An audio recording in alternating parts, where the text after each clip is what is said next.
one. Hello, Pierre. It's very nice to meet you again here in Brussels.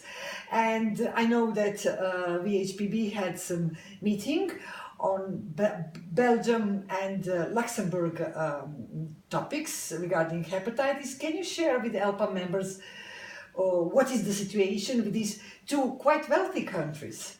Yeah, sure. We had a VHPB meeting 2 days ago on the situation in Belgium and Luxembourg.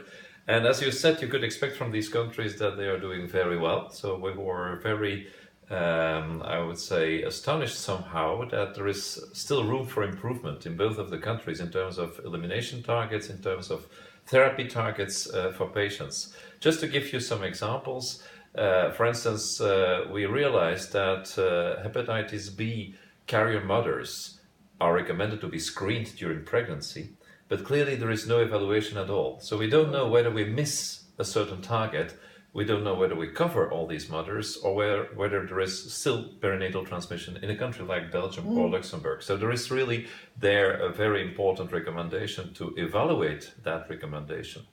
On the other hand, it's hard for a Minister of Health to take decisions on the number of patients to be treated if you don't know anything about that potential number, whether it is hepatitis B or hepatitis C. So there was a real signal to do sero-epidemiological studies on hepatitis B and C in a very good sample of the population to at least know where your potential patients are, how to better screen to identify these patients, and then of course also a request to the Minister of Health to offer the therapy in a much larger way, so not depending on a fibroscan or not depending on a certain stage of the disease, but really to a much larger population of patients. If we want to reach elimination goal 2030.